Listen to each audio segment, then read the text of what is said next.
You inherited a family business. Now, many people will look up to you, will admire you, maybe even envy you. It looks very glorious from the outside. It looks like you're very privileged. It looks like you have a lot going for you.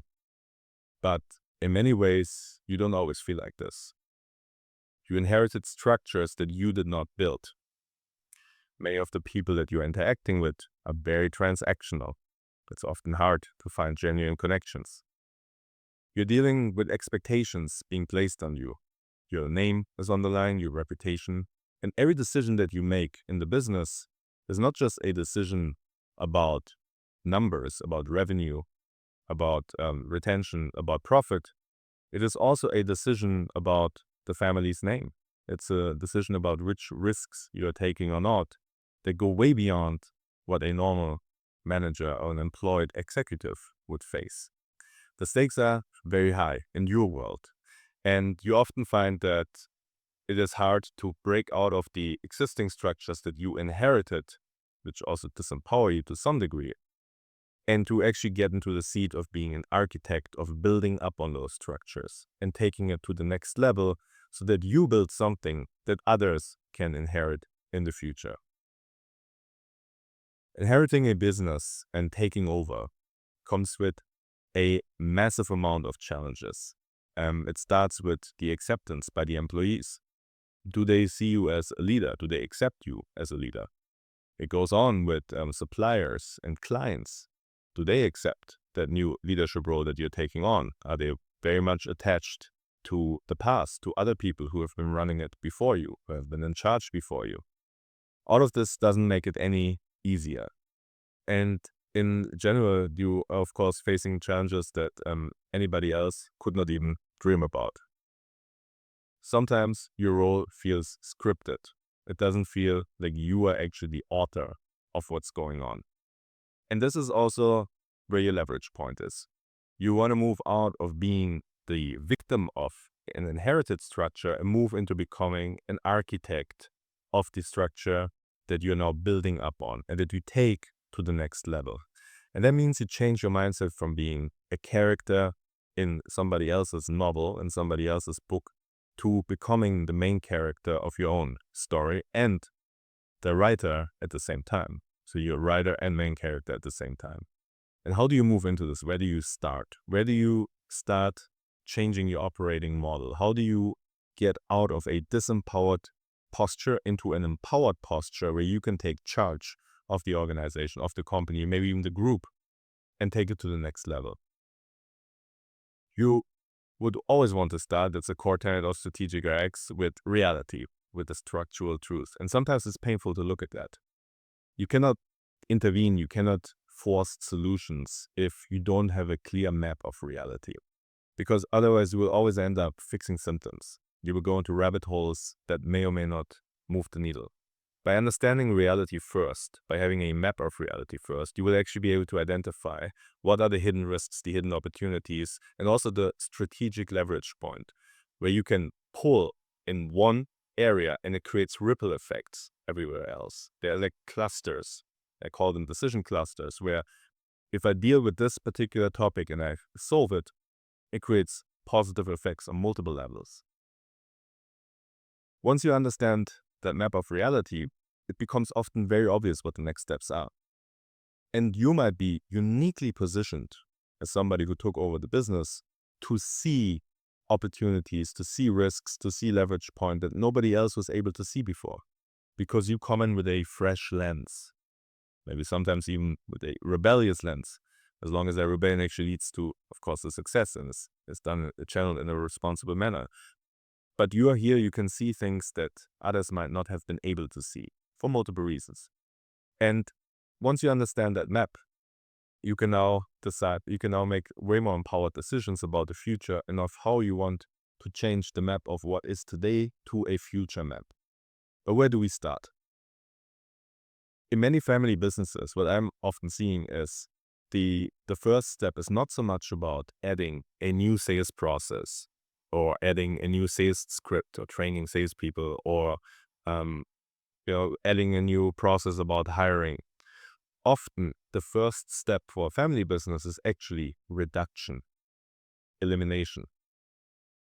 What are the projects that were started but never finished?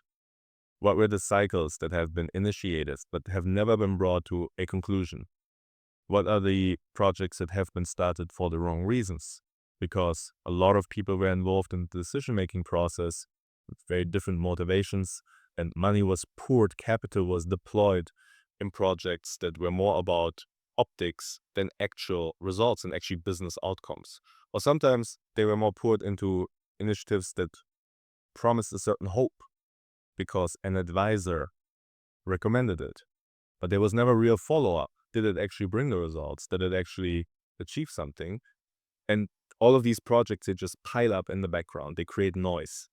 And they often keep, especially when somebody inherits the business or somebody takes over the business, they keep that person bogged down. It has a gravity of its own. Half-finished projects have a gravity of its own, unfinished cycles. They pull you to the ground and make it way harder for you to spread your wings and fly forward and to actually reach the next levels. So that's where you often start. And you might know that there's a lot of things, especially if many people are involved, who don't always have a business background, but who act on the best of their knowledge and with their best of intentions. So they had emotional attachment to those projects, to those decisions. The first step is often to get rid of what does not work anymore. And that takes courage. It takes more courage to eliminate what doesn't work anymore than actually adding new things. Because when you eliminate what doesn't work anymore, you will run into emotional resistance. People will be upset. But also you have a responsibility. You're responsible for the employees. You're responsible for the clients, for the suppliers, for the relationships, for your family's name. And so in order for you to actually do your job and for you to live up to that responsibility and to create a long-term legacy, you got to take that heat if somebody doesn't like it. And of course, you want to do it with maximum judgment and precision and responsibility when you take those decisions. And this is why you need to start with understanding what's happening first. And of course, you understand what's happening, but you want to look at it in a very structured and sequential manner, which means step by step. So before you start intervening, before you start taking decisions, what do you want to look at? Start at the board level, depending on the size of your company, of course, or if you're part of a group. What are the decision rights? Who is involved with decision making? Why are they involved with decision making? Are the people sitting on a table actually qualified? Do they have a track record? Are they qualified to give good advice? What are your own decision rights? Now that you take over in a leading role, are you sufficiently equipped with making the decisions? And if there's no board involved or if the business is in a different scope and scale, still the same question applies. Are you the ultimate decision maker? If you're responsible for the outcomes, do you also have the decision-making authority to drive those outcomes? Do you have the last word? Or is somebody else involved? Or a couple of people involved? This is extremely important before you take over and before you can actually drive changes and results in that structure. The next is long-term commitments and relationships. This is part of your map of reality of your company. The generation before you or the ones you inherited their business from, what relationships were they driving and nurturing? Are there long-standing supplier-vendor relationships? Which are those? You better want to know about all of them. You want to have an inventory. What are the relationships with long-standing clients? Now, if you're in the high-volume B2C business, then that may not be as relevant. But if the company is selling to B2B customers, to other companies, to government, to institutions, then there's certainly decision makers on the other side that you want to know personally and that you should probably get introduced to if you haven't already, so that you can maintain and nurture and bring those relationships to the next level, also as you take the company to the next level. And then there is, of course, the question of what agreements were made with all of those different people, including investors, if investors were involved. What are the terms with the suppliers? Are those terms that maybe have been made 20 years ago still applicable today? Are those still good terms? Or are we losing money? Do we have a disadvantage? Do we need to renegotiate? And typically when a new leader takes over, when there's a shift in the management for company, that's the perfect window of opportunity to question and to renegotiate certain terms and agreements and contracts with suppliers and sometimes even clients. as a perfect window of opportunity that's psychologically more acceptable to the supplier or the client because, okay, there's now a new operating mode in that company. Then it goes back into how much, backbone, how much backing do you have in your organization of doing those changes, of renegotiating, especially if they have then a handshake quality to those agreements. Can this handshake quality, this handshake trust that when other people created those agreements, can that be transferred to you? Is that trust transferred to you, and people respecting that now the same trust that they had to another person is now transferred to you? You also want to have a look at the books. What do our current business results look like? It's easy to, and it happens by default, it's easy to often get stuck in the revenue top-line growth world only. And often that is not a really good indicator for the long-term success of a company. So the question becomes, how do the margins look like? How does the customer retention look like, or customer concentration? Like, do you have a few customers, maybe 2 or 3, which your entire business? What happens if 1 or 2 of them leave, or if for any reason they cannot pay the bills anymore? Then you have a big business risk yourself. So customer concentration, margins, customer retention, and renewals, like depending, of course, on the products and services that the company is selling. Can you renew them? Can you maximize revenue and value over time, your lifetime value? And how do you maximize this? What about your cost of customer acquisition?